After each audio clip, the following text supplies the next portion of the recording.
Korban dievakuasi ke dalam gedung DPR untuk diberikan pertolongan.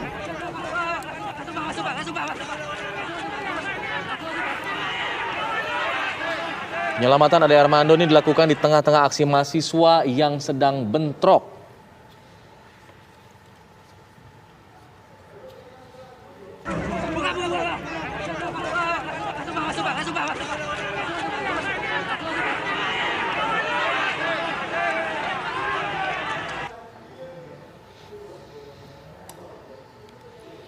Ya, sebelumnya Ade Armando memang ikut mendukung gerakan mahasiswa yang menolak penundaan pemilu dan semangat menolak perpanjangan masa jabatan presiden atau amandemen agar 3 periode, itu yang saya tolak.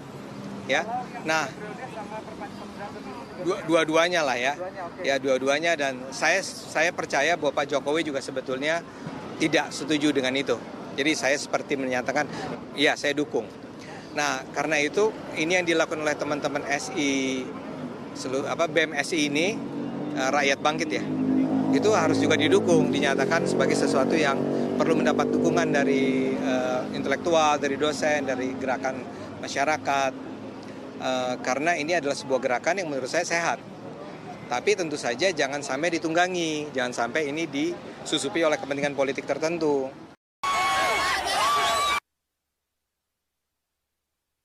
Inilah detik-detik saat dosen Universitas Indonesia dan pegiat media sosial Ade Armando dikeroyok masa demo 11 April di depan gedung DPR MPR. Polisi bergerak cepat, mengidentifikasi kelompok dan pelaku pengeroyokan, dan kini berhasil menangkap 2 dari 6 pelaku yang teridentifikasi.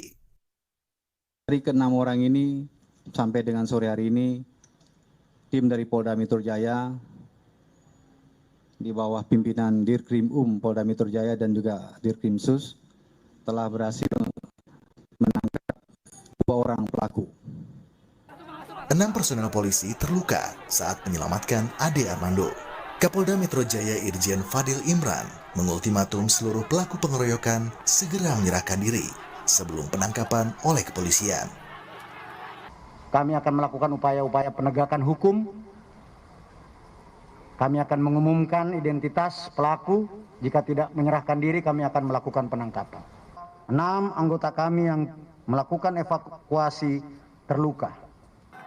Pihak Ade Armando mendesak polisian mengusut dan menindak pengeroyokan ini dengan serius. Sekjen Pergerakan Indonesia untuk Semua PIS Nong Darul Mahmada.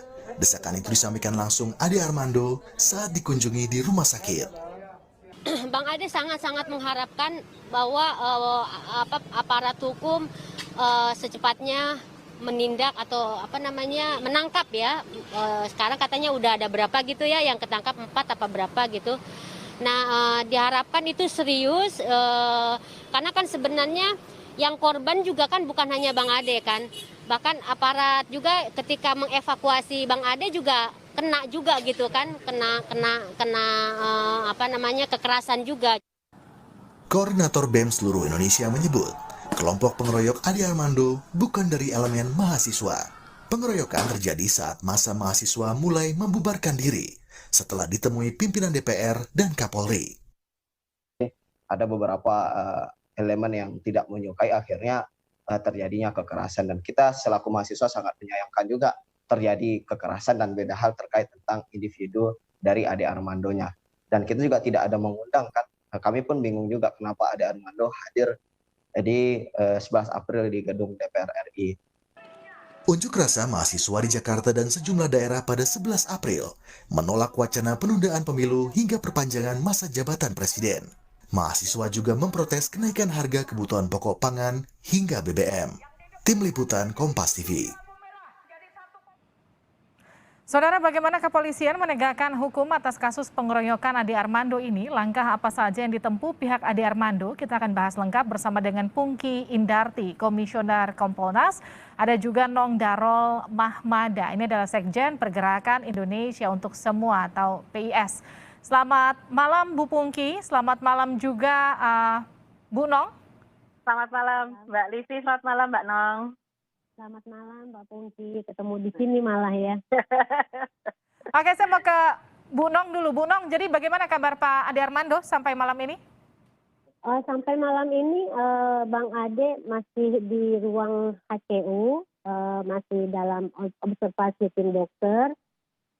Meskipun beberapa tamu dianggapnya istilahnya VVIP kalau istilah keluarga itu bisa menengok ya, tetapi sebenarnya kondisi Bang Ade masih terus-menerus dipantau karena masih apa ya, istilahnya itu belum 24 jam belum bisa dibilang kondisinya itu stabil ya.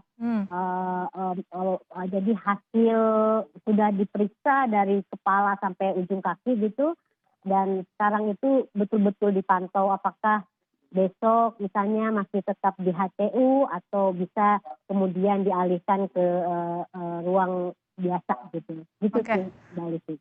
Bu Nong, Pak Ade apakah sempat menggambarkan kira-kira karakter atau ciri-ciri pelaku seperti apa? Kalau yang pelaku kekerasan ya, yang langsung memukul gitu, Bang Ade kan sebenarnya belum sempat tahu gitu kan, karena awalnya itu kan kalau misalnya saya boleh cerita gitu ya, Bang Ade itu kan sebenarnya sudah selesai dengan ikut kegiatan aksinya. Oke. Jadi beliau dengan timnya itu sudah selesai melakukan istilahnya liputan mendalam, sudah wawancara beberapa mahasiswa, sudah ambil gambar gitu kan, dan jam 3-an itu dia sudah memutuskan pulang, bahkan sempat kirim kabar juga ke kita di kantor OTW pulang gitu kan. Nah cuma memang kalau kata Bang Ade itu saya ini salah arah gitu kan. Yang mestinya misalnya arah mahasiswa, jadi ada satu yang sebelah kiri dia yang itu bagian mahasiswa itu lagi coba dibubarkan oleh polisi gitu kan, karena dianggap udah selesai aksinya. Nah mestinya Bang Ade itu lewat situ, tapi karena kondisinya masih belum sepi, Bang Ade pilih yang arah sebaliknya yang menurut Bang Ade itu udah sepi gitu, dan dianggap bisa mempercepat jalan pulang. Nah tapi ternyata ketika jalan itu kan dia teriak-teriakin kan sama ibu-ibu gitu kan, gitu. Nah di situ dia Bang Ade itu kan begitu orangnya, jadi sangat friendly ya, cheerful gitu. Jadi ketika mau dia orang itu misalnya ngeledek atau apa, dia datengin gitu loh. Apalagi ibu-ibu kan, jadi dia coba datengin. Tapi ketika didatengin itu malah itu dari belakang itu kan dipukul. Jadi Bang Ade nggak tahu siapa yang memukul wajahnya itu gitu, maksudnya belum nggak begitu jelas juga karena setelah itu kan bertubi-tubi, Mbak. Oke, Gitu. Mbak Nong, setelah dirawat di HCU, sudahkah ada pihak kepolisian yang mendatangi Pak Ade kemudian untuk menceritakan atau bertanya soal kronologisnya dan segala macam?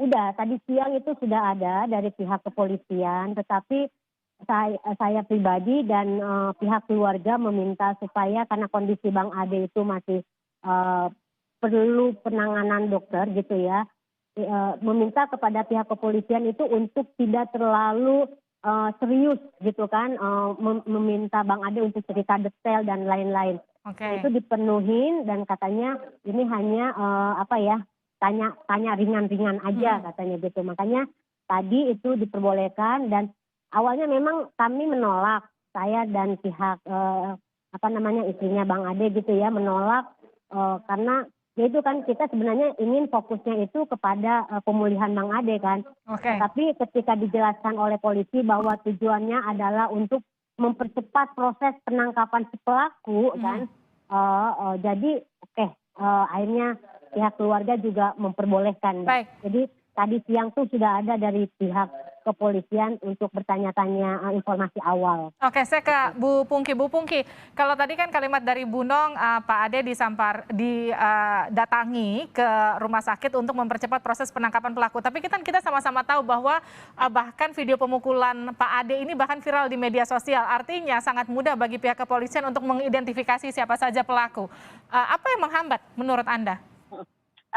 Iya, pertama saya menyampaikan turut prihatin ya dengan kekerasan yang menimpa Bang Ade, dan ini merupakan pencideraan terhadap demokrasi ya. Dan terkait dengan kepolisian ini memang prasyarat untuk melakukan lidik-lidik memang perlu melakukan interview kepada saksi korban. Nah, akan tetapi polisi dengan scientific crime investigation tidak hanya akan mewawancarai saksi korban, tetapi bukti-bukti yang lain itu sudah dikumpulkan polisi, termasuk juga dari foto-foto, kemudian dari rekaman-rekaman video dan sebagainya. Dan dari capture itu kan bisa dicocokkan nanti dengan Dukcapil ya, ada face recognition yang satu alat yang bisa digunakan oleh polisi untuk bisa mencari siapa pelakunya. Jadi itu terkait dengan nanti data-data kependudukan di Dukcapil nanti akan bisa dilihat siapa itu pelakunya. Dan identitasnya, alamatnya di mana, namanya siapa, itu nanti kepolisian sudah pasti akan mengetahuinya. Dan sekarang ini 2 orang sudah berhasil ditangkap, masih ada lagi 4 orang, dan 4 orang tadi sudah masuk daftar DPO dan sudah diumumkan oleh Polda Metro Jaya. Dan kita berharap dalam waktu dekat akan dapat segera ditangkap oleh pihak kepolisian. Oke, Bu Pungki, di tengah masa seperti ini kan kepolisian juga bahkan jadi korban ya, ada juga yang terluka. Bagaimana kemudian bisa memastikan semua pelaku ini bisa diproses? Ya, insya Allah semuanya bisa diproses, Mbak, karena ini kemarin kan begitu ramenya, tetapi juga begitu banyak alat-alat yang mampu membantu. Jadi ada kamera, ada foto, ada video seperti yang tadi sudah saya sampaikan, itu pasti akan bisa membantu mengidentifikasi siapa pelakunya. Termasuk juga ada 6 orang polisi yang membantu Bang Ade Armando yang juga mengalami luka-luka. Terus kemudian juga ada anggota kepolisian dari lalu lintas ya Polda Metro yang coba mengurai kemacetan lalu lintas, itu juga menjadi korban dianiaya oleh para pelaku. Yang ini diidentifikasi bukan merupakan kelompok mahasiswa ya. Jadi dari identifikasi seperti ini, polisi punya bukti-bukti, insya Allah akan segera bisa tertangkap, Mbak Livi. Ya, Bu Pungki, kalau tadi Anda katakan sudah teridentifikasi kemungkinan besar bukan dari kelompok mahasiswa, artinya kan sebetulnya sudah ada datanya di pihak kepolisian, akan lebih mudah untuk menangkapnya. Kenapa tidak juga terjadi? Sini sudah lebih dari 1 kali 24 jam kalau kita berhitung waktu. Iya. Ini coba akan dicocokkan dulu, artinya dari face recognition tadi, wajah orang-orang yang sudah bisa diidentifikasi dengan data-data KTP yang ada di Dukcapil ya, itu kan ada alat untuk bisa mendata. Nah, dari pendataan-pendataan itu akan dilihat, diamat-amati ya, ini kan masih bagian daripada penyelidikan. Nah, dari penyelidikan itu kemudian juga sudah ada pengumuman bagi para pelaku diharap untuk menyerahkan diri. Kalau tidak segera menyerahkan diri maka polisi tidak akan menoleransi, sehingga polisi akan langsung sewaktu-waktu akan bisa menangkap seperti itu. Jadi dengan peringatan-peringatan seperti ini kita berharap para pelaku kalau mereka punya itikat baik mereka bisa menyerahkan diri, tetapi kalau tidak maka polisi akan segera gerak. Nah, ini yang menjadi kendala juga sebetulnya adalah alamat dari orang-orang ini ternyata ada di beberapa tempat, sehingga memang perlu ditelusuri dan itu perlu waktu, Mbak Livi. Tetapi jangan khawatir, kita berharap dalam waktu singkat akan segera bisa tertangkap para pelakunya. Oke, Bu Pungki, kalau di tiap momen ada demo besar seperti kemarin ataupun demo-demo sebelumnya, ini kan kerap ada penyusup ya, kita nggak bisa tutup mata yang kemudian menimbulkan kerusuhan tersendiri. Sesulit apa sebetulnya pihak kepolisian mengidentifikasi, karena bisa jadi dia lagi yang ikut main di situ? Memang kalau untuk identifikasi wajah memang membutuhkan waktu ya. Dan juga terkadang alat yang satu perlu dicocokkan dengan alat yang lain. Apakah ini orang yang sama ataukah orang yang berbeda, seperti itu. Dan memang kesulitannya adalah menghadapi ribuan orang ya, kalau kita lihat kemarin tidak hanya mahasiswa tetapi juga ada pihak-pihak lain yang juga punya kepentingan untuk datang. Terus kemudian ada juga saya termasuk kemarin itu salah satu orang yang juga ada di lokasi gitu ya, tapi tidak terlalu dekat di situ, dan kemudian juga kami datang dan memantau apa yang dilakukan oleh polisi, pengamanan yang dilakukan oleh polisi, apakah pengamanan tersebut berjalan dengan baik atau tidak. Nah, untuk mencoba untuk mengidentifikasi memang membutuhkan banyak peralatan-peralatan gitu yang mampu memastikan bahwa pelakunya adalah A, B, C gitu ya, seperti itu. Nah, tapi memang untuk menghadapi demo yang besar ini yang harus bertanggung jawab sebetulnya Korlap ya, karena ketika Korlap mendaftarkan ya, menyampaikan kepada polisi, memberitahukan bahwa akan ada demo, maka disebutkan di situ jumlahnya berapa, dan itu diharapkan Korlapnya memang harus memastikan keselamatan dari seluruh anggota yang melakukan demonstrasi, seperti itu, Mbak. Oke, saya ke Bu Nong lagi. Bu Nong, kalau Anda menilai dari apa yang terjadi pada Pak Ade Armando, ini memang aksi spontanitas yang kemudian bisa saja dipicu oleh karakter Pak Ade di media sosial misalnya, ataukah memang menurut Anda ini sudah ditarget, ada Pak Ade yang kemudian ada kelompok-kelompok yang memang sengaja menyasar beliau? Saya itu mestinya mungkin nanti akan ketahuan dari hasil penyelidikan aparat ya. Ini kayak menduga-duga gitu ya. Yang jelas kalau Bang Ade sendiri ketika turun ke lapangan itu benar-benar murni, tidak ada